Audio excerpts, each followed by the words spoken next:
ncnews.com.br. Agora estamos com o Emerson Balderrama, operador de mercado, também opera bastante, operou no pregão da Bolsa, da BMF, foi um dos responsáveis pela implantação do sistema WTR. Sabe o que é o WTR? Foram as primeiras plataformas de negociações dos mini contratos, quando a nossa BMF antiga lançou os contratos minis de índice e dólar. O Emerson estava lá, sempre ligado com o pessoal lá da retaguarda, do backstage lá da BMF, e foi um dos que muito trabalhou para que hoje nós tenhamos tido aí toda essa liquidez e essa funcionalidade aí dos sistemas de mini contratos. Emerson, obrigado pela gentileza, bom dia. Bom dia, Chico. Bom dia ao pessoal do BMC. Chico, essa história é longa do WTR. Ô sisteminha complicado de trabalhar, meu amigo. Quanto grito nós ouvimos, hein? Meu Quanta Deus. Reclamação. Nem me fala, Chico. Chico, o mercado hoje está bem volátil, continua volátil, e tudo isso devido a diversas informações que saíram, né? Ontem saiu a parte da manutenção de juros lá nos Estados Unidos. O mercado acreditava sim, a maioria, né, acreditava na manutenção, mas o que chamou a atenção foram 3 membros começando a pensar numa elevação de juros. Então ficou muito aberto uma próxima reunião, essa elevação de 0,25. Caso aconteça isso, vamos ver qual vai ser a reação do Trump, o que o Trump vai falar, porque quando o Jerome Powell era mais contido, assim como o Kevin Warsh foi ontem, o Trump ele já ia para a rede social dele e já saía jogando tudo que podia em cima do Jerome Powell na época. Se tiver elevação numa próxima reunião que o mercado já começa a cogitar, aí pode ser que o mercado tome um outro rumo. A pressão comece para cima de Kevin Warsh também. E também, Chico, aproveitando, vamos ficar atento ao título de 30 anos lá dos Estados Unidos. A renda fixa dele de 30 anos bateu 5,23. É o maior número desde 2007, e o título de 10 anos, 4,70. Toda vez que tem esse tipo de elevação, a gente já aprendeu, infelizmente, da pior forma, acaba sugando dinheiro de mercado emergente e indo para a matriz, que é os Estados Unidos. Pois é, Emerson, e diante de toda essa movimentação dos juros, nós falamos aqui nesse bloco anterior também com o Everton, o americano comum, aquele que, lógico, consome supermercado, o litro de gasolina, lá o galão, acima de 4 dólares, 4 dólares e 10, 4 dólares e 15, e esses juros chamam a atenção principalmente dos investimentos de médio e longo prazo. O de 2 anos é o mais próximo, que traz ali a realidade do movimento do mercado local. 10 anos é o parâmetro dos rendimentos para os mercados internacionais, de maneira em geral, o T-Note de 10 e o de 30 para o setor imobiliário, as hipotecas, investimentos mais longos, enfim. E isso, pelo menos desde 2007, ele não ultrapassava, não chegava nesses níveis aí, como você falou, de 5,23. E isso, claro, vai diversificando algumas opções de investimentos alternativas da Bolsa para a renda fixa, pelo menos nesse momento, enquanto nós continuamos com o conflito lá no Oriente Médio, ataques, contra-ataques, narrativas contraditórias. Petróleo subiu bastante, ontem subiu 6,5% em Nova York e subiu 7,3% em Londres. Hoje ele está estável, mas isso tudo trazendo exatamente no dia da leitura da decisão do Fed ontem e hoje do Banco da Inglaterra, e você veja que os resultados em termos gerais, é lógico, apenas contextuais. 3 dirigentes do Fed votaram por um aumento e 3 dirigentes do Banco da Inglaterra votaram por um aumento de juros também. O presidente do Banco da Inglaterra, Andrew Bailey, também citou os preços, custos de energia, enfim, e vai aguardar mais dados, novos dados, para que eles possam então avaliar como anda a economia lá no Reino Unido. O mesmo acontecendo também com o Kevin Warsh, que não costuma, ou pelo menos não tem trazido para o mercado, de acordo com sua segunda reunião aí participando como presidente, leituras de projeções do que pode vir a acontecer em relação ao juro lá nos Estados Unidos. Deixou em aberto. Portanto, isso tudo traz, Emerson, muita incerteza para o mercado. Ontem a Bolsa caiu forte lá, os mercados caíram, hoje tem um movimento de recuperação. As empresas lá de inteligência artificial estão trazendo oscilações amplas. Você veja aí a Meta caindo, a Microsoft subindo, a semana passada a Alphabet caiu, a Tesla, hoje tem Amazon, tem Apple, outras empresas importantes. Enfim, como é que você vê também todo esse contexto aí dos bancos centrais, expectativa de juros? Hoje tem Banco do Japão, o iene volta a subir, eu falei aqui, 163,5 unidades de ien por dólar. Os JGBs de 2 anos foram para 1,48% leilão primário, enfim, tudo isso nesse contexto, lógico, dados do mercado americano. Daqui a pouco tem PCE e tem também o PIB americano. Chico, o iene estava na mínima de 40 anos. 40 anos. O mercado já estava comentando, né, que ia ter uma intervenção em algum momento. E o Banco Central do Japão também vem falando, já tem um tempo, né, de hoje, que ele pretende continuar elevando os juros dele. Então a gente viu uma situação, se a gente fizer uma comparação de 10 anos para cá, a gente viu de deflação para inflação acontecer lá no Japão, né, um dos últimos países a pensar em elevar a taxa de juros. Também, Chico, na próxima semana, se não me falha a memória, a gente também tem a decisão de juros aqui no Brasil. Isso. E aí a gente vai entender também como vai ser tomada a decisão para cá. O que o mercado entendeu lá fora ontem na fala de Kevin Warsh é que ele foi muito contido, ele não deu pista nenhuma e o mercado começa a falar, essa calmaria que ele fala, né, referente à inflação, que está de olho, que ele não vai pisar na bola referente a isso, o mercado está achando que ele não tem aquele pulso firme realmente de fazer algo mais hawkish, como eles vêm falando. Chico, a parte de setor de inteligência artificial, de semicondutores, vem sofrendo. A gente está vendo as fortes oscilações que acontecem lá na Coreia do Sul. Lembrando que a SK Hynix e a Samsung, eles têm praticamente 70% do volume da bolsa lá do KOSPI, né, da Coreia do Sul. Então a gente vê essa queda acentuada. No ano, elas estão ganhando bastante dinheiro, 60% em média, né, as ações estão valorizando. Mas a gente está vendo uma queda muito acentuada também em consequência. Então estava lendo até o estudo agora de manhã que existem pessoas na Coreia do Sul que começaram eles flutuaram nesse ganho de capital durante o ano e agora o dinheiro praticamente voltou para o zero. Então é complicada essa volatilidade, os juros altos nos Estados Unidos devem impactar também nesse setor, né, Chico? Como é que eles vão fazer investimento de longo prazo pensando nessa condição toda, né, desses juros tão altos para eles, e são juros absurdos, Chico. Para o Brasil não, né? Quem dera se aqui tivesse 5%, né, Chico? Pois é, o Brasil continua com juros reais aí, os mais altos aí, comparando-se aí com a Turquia, com a Rússia, a Argentina, enfim, a outros países. A Samsung hoje anunciou seu balanço. Aumento nos lucros no segundo trimestre, lucro operacional no setor de semicondutores, crescendo mais de 250 vezes em relação ao ano anterior. Então veja que a SK Hynix divulgou seus números, as leituras foram mistas e agora desta vez a Samsung, você citou a Samsung e a SK Hynix, importantes empresas que detêm boa parte lá do percentual do índice da Coreia do Sul, o índice KOSPI. Então está aí o lucro operacional da Samsung no setor de semicondutores anunciado aí nessa madrugada, crescendo mais de 250 vezes em relação ao ano anterior.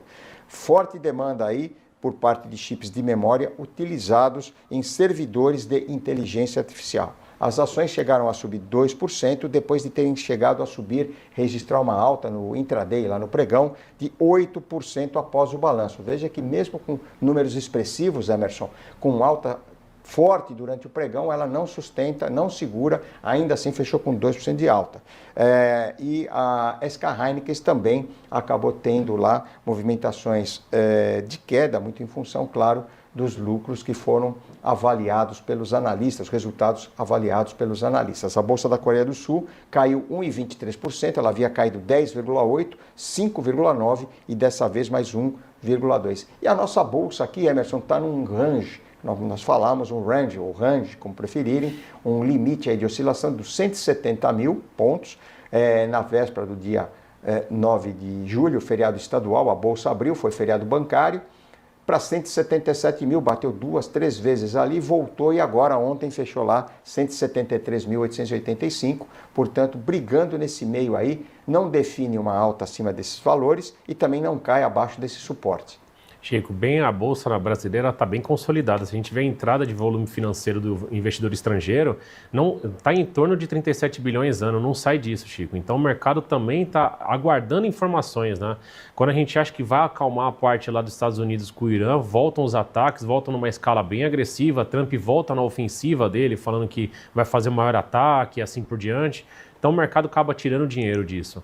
É uma parte que eu vi dando uma certa fuga, os investidores buscando ouro e prata novamente como investimento, mas se a gente pegar para até avaliar um paralelo, uma correlação com Bitcoin, Bitcoin também subiu, saiu daquele piso de 60 mil dólares, trabalhou próximo a 67 e não sai de 65.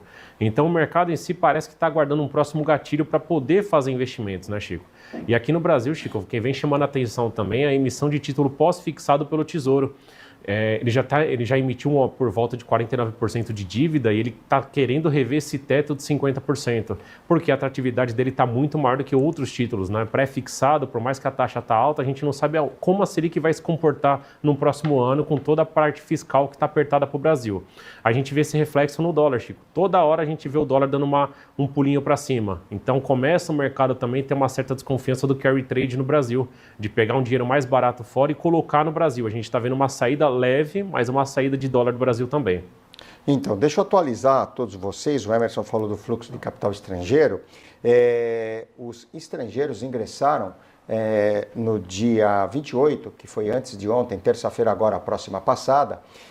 A Bolsa sempre disponibiliza os números D-2, ou seja, hoje quinta-feira, os dados são de terça-feira atualizados. 415 milhões ingressaram, foram colocados na Bolsa pelo investidor estrangeiro no mercado secundário.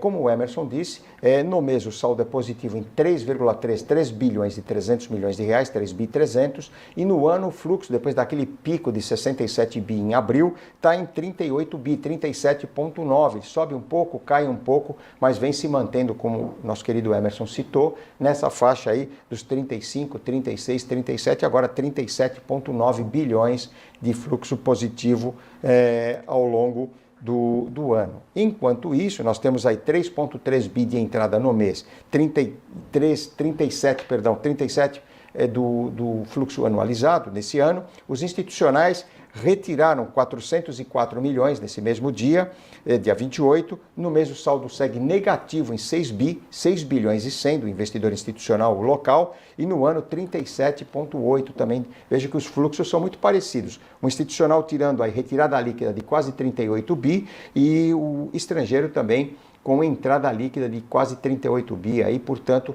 os números tanto de entrada no fluxo desse ano do estrangeiro quanto de saída do institucional, Emerson, são muito próximos. A diferença é que esse mês o saldo está positivo do estrangeiro 3 bilhões e 300 e do institucional está negativo em 6 bilhões e 100. Isso também muito por conta, Emerson, cenário eleitoral, você vê aí, até ia perguntar para você também, esses quesitos da dívida do Brasil, a dívida pública, e também esse movimento aí dos títulos pós-fixados, o IPCA, mais juros aí chamando a atenção também de muitos investidores, especialmente os locals.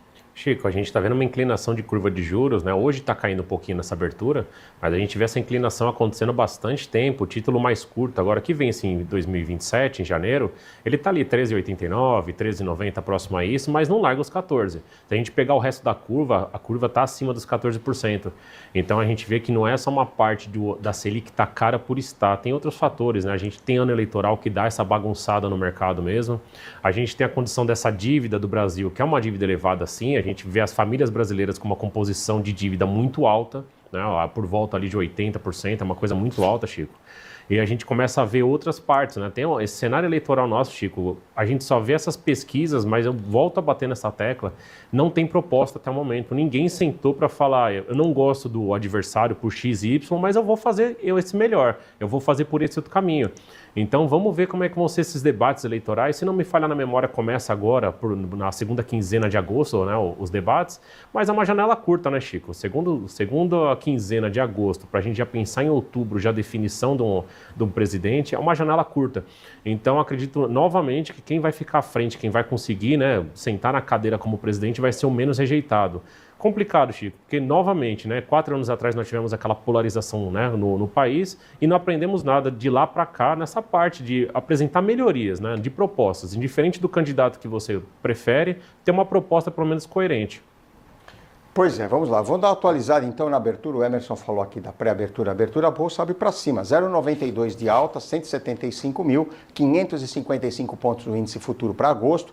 Dólar que vencerá segunda-feira, mas o último dia de negociações será amanhã, portanto, rolagem já dos contratos futuros, arbitragem entre o dólar futuro agosto e o setembro, 0,34 de queda, os mesmos percentuais 5,103 acima de 5,10, 5,139 encostado ali no 5,14 o setembro. E os juros vão caindo, a curva vai fechando, vai desinclinando, o janeiro 27 cai 0,14, já bem abaixo dos 14%, os demais movimentos aí do 28 até o 37, toda a curva cai, fecha, desinclina, portanto nós temos quedas dos juros, quedas do câmbio e alta do Ibovespa futuro, as criptomoedas vão operando em alta, o Bitcoin, a Solana e o Ethereum. Emerson, veja que apesar da alta dos juros lá fora hoje, de 2, 10 e 30 anos, nós comentamos aqui que o juro lá chegou a 5,23, quase 5,24, o de 30 anos, batendo seus maiores níveis aí desde 2007.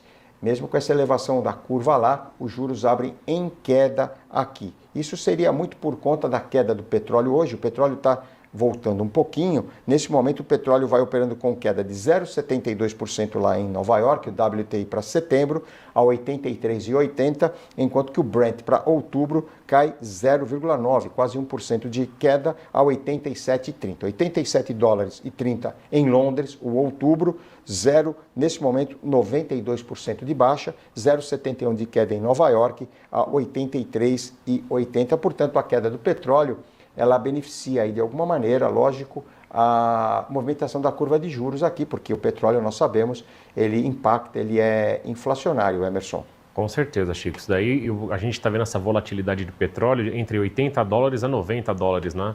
Espero eu que a gente veja esse petróleo um pouco mais fraco mesmo, perdendo esses 80 dólares, para a curva nossa realmente, né, perder essa inclinação. A gente está vendo esse movimento um pouco mais para baixo hoje, mas também, Chico, ontem foi muito forte o movimento de todos os mercados, né? Se a gente pegar lá fora, a gente pega a Dow Jones caindo quase 2%, o Nasdaq também dando uma bela desacelerada, bolsa local também numa queda forte, e chamou a atenção o índice financeiro, né? Os bancos também como reagiram negativamente aqui no Brasil, foi bem acentuado. Não caiu mais porque Petrobras segurou novamente essa queda. Mas a gente está vendo esse contraponto acontecer. Petrobras, toda vez que acontece a elevação do petróleo, lógico que ela vai subir. Mas, consequentemente, a gente vê o resto da Bolsa dando essa sofrida, né, Chico? Chico, até um paralelo, falando de petróleo tudo, a Shell apresentou o resultado dela em Amsterdã. Ela foi o segundo melhor resultado da história da Shell, e tudo isso devido a essa volatilidade toda do petróleo. Então, a gente está vendo que tem um lado que está sofrendo, mas tem um outro lado que está triunfando com resultados positivos, né? Infelizmente, Chico, essa parte de elevação de petróleo, né, acaba vindo diretamente nos nossos bolsos, né? A gente viu essa elevação do álcool na gasolina para 32%, o preço na bomba caiu pouca coisa, o governo já começa a cogitar a elevação para 35%. Então isso daí, consequentemente, vai dar outro tipo de reflexo, a gente vai ver reflexo na manutenção do seu veículo no dia a dia. Emerson, de primeira aqui, você falou que a Royal Dutch Shell divulgou seus números, vamos atualizá-los. Lucro ajustado da companhia no segundo trimestre, ela exclui aí, a métrica amplamente acompanhada aí, exclui certos ajustes ligados a preços de commodities e também itens extraordinários de acordo com a nota disponibilizada.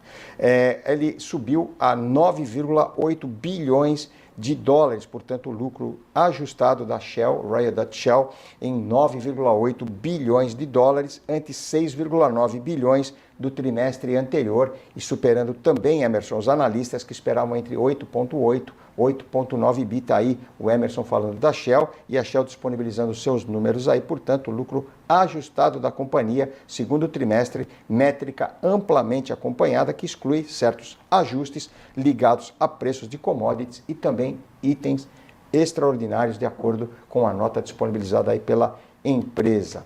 Emerson, fala um pouquinho aqui desse cenário político, essas discussões agora, tem os balanços, hoje é um dia muito especial por conta do Banco da Inglaterra, as movimentações depois do Fed, tem Banco do Japão, tem o movimento também em relação aos dados que sairão lá nos Estados Unidos, o PCE e o PIB, mas nós tivemos um dado muito importante agora que também está ajudando aí, talvez, de acordo com alguns analistas, a PNAD. A PNAD acabou caindo, aí o desemprego veio mais baixo, aí 5,4%, portanto, taxa de desemprego em 5,4% em junho, no consenso de 5,6. Isso pode estar, de alguma maneira, também trazendo aí essa leitura em relação à movimentação de juros, Emerson. Com certeza, Chico. Deve fazer preço, isso sim, mas tem uma leitura que mudou um pouco, né? A PNAD, que a gente trabalhava 20 anos atrás para hoje.